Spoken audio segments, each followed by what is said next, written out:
नमः शिवाय। भगवान शिव और माता पार्वती आप सभी की मनोकामनाओं को पूर्ण करें। जैसा कि आप सब लोग जानते हैं कि माह में 2 बार प्रदोष का व्रत पड़ता है, एक कृष्ण पक्ष की त्रयोदशी को और दूसरा शुक्ल पक्ष की त्रयोदशी को। जुलाई माह की शुक्ल पक्ष की त्रयोदशी तिथि इस बार 11 जुलाई दिन सोमवार को पड़ रही है, इसलिए सोमवार के दिन प्रदोष पड़ने के कारण इसे सोम प्रदोष कहा जाएगा, जो कि बहुत ही दुर्लभ है। एक बात जो विशेष ध्यान देने वाली है कि 14 जुलाई से सावन मास शुरू हो रहा है। सावन के पहले पड़ने वाला सोम प्रदोष अपने आप में बहुत ही महत्वपूर्ण है। आज की इस वीडियो में हम आपको सोम प्रदोष की पौराणिक कथा को सुनाएंगे और व्रत कथा को सुनने के पहले पंचांग के अनुसार ये भी बताएंगे कि त्रयोदशी तिथि कितने बजे से लेकर कितने बजे तक है और पूजा के लिए शुभ मुहूर्त यानी कि प्रदोष काल शाम को कितने बजे से लेकर कितने बजे तक रहेगा। साथ ही 11 जुलाई को सूर्योदय और सूर्यास्त का समय भी बताएंगे। मेरा अनुरोध है कि वीडियो को अंत तक जरूर देखिएगा। सोम प्रदोष का व्रत रखने से हमारी सभी मनोकामनाएं पूरी होती हैं। अगर किसी कारणवश हम उपवास ना रख पाएँ तो सोम प्रदोष की व्रत कथा को सुनने और केवल भगवान शिव और माता पार्वती जी का दर्शन और पूजन कर लेने से भी हमें इस दिन का पूरा फल प्राप्त होता है। पुराणों के अनुसार एक प्रदोष व्रत करने का फल 2 गायों के दान के जितना होता है। इस दिन शाम के समय भगवान शिव को दूध, दही, शहद, घी, शक्कर इन सभी से स्नान कराएं और उसके बाद चंदन और बेलपत्र अर्पित करके सुगंधित सफ़ेद फूल भी अर्पित करें और माता पार्वती को गुड़हल और गुलाब का फूल ज़रूर अर्पित करें। इस दिन मन ही मन ओम नमो शिवाय मंत्र का जाप करते रहना चाहिए और हर तरह से क्रोध करने से बचना चाहिए।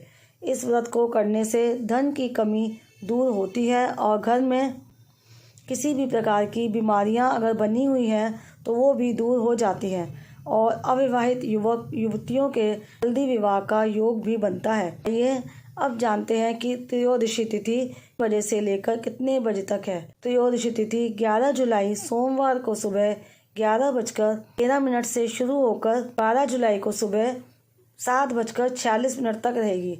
शाम के समय त्रयोदशी तिथि 11 जुलाई को होने के कारण 11 जुलाई को ही प्रदोष का व्रत रखना सर्वोत्तम रहेगा। प्रदोष पूजा के लिए प्रदोष काल का समय शाम को 7:22 से शुरू होकर 9:24 तक रहेगा।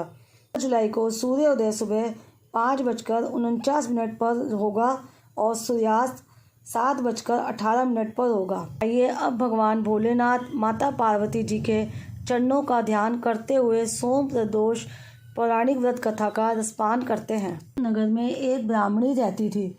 उसके पति का स्वर्गवास हो गया था। उसका अब कोई आश्रयदाता भी नहीं था, इसलिए प्रातः होते ही वे अपने पुत्र के साथ भीख मांगने निकल पड़ती थी। भिक्षाटन से ही वह स्वयं व पुत्र का पेट पालती थी। एक दिन ब्राह्मणी घर लौट रही थी तो उसे एक लड़का घायल अवस्था में कराहता हुआ मिला। ब्राह्मणी दयावश उसे अपने घर ले आई। वह लड़का विदर्भ का राजकुमार था। शत्रु सैनिकों ने उसके राज्य पर आक्रमण कर उसके पिता को बंदी बना लिया था और राज्य पर नियंत्रण कर लिया था, इसलिए वह मारा मारा फिर रहा था। राजकुमार ब्राह्मण पुत्र के साथ ब्राह्मणी के घर रहने लगा। एक दिन अंशुमती नामक एक गंधर्व कन्या ने राजकुमार को देखा और उस पर मोहित हो गई।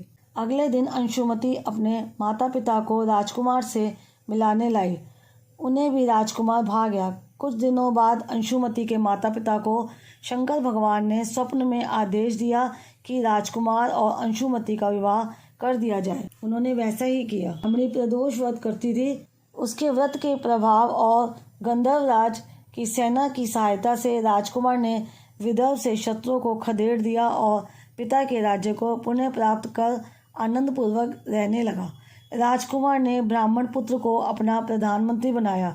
ब्राह्मणी के प्रदोष के मातम्य से जैसे राजकुमार और ब्राह्मण पुत्री के दिन फिरे, वैसे ही शंकर भगवान अपने अन्य सभी भक्तों के दिन भी फेरते हैं। हर हर महादेव। ये थी आज की वीडियो। उम्मीद करती हूँ आज की वीडियो आपको पसंद आई होगी। वीडियो अगर पसंद आई है तो प्लीज़ वीडियो को ज़्यादा से ज़्यादा लाइक करके शेयर ज़रूर करिएगा और चैनल को सब्सक्राइब करके बेल आइकन भी ज़रूर प्रेस कर दीजिएगा।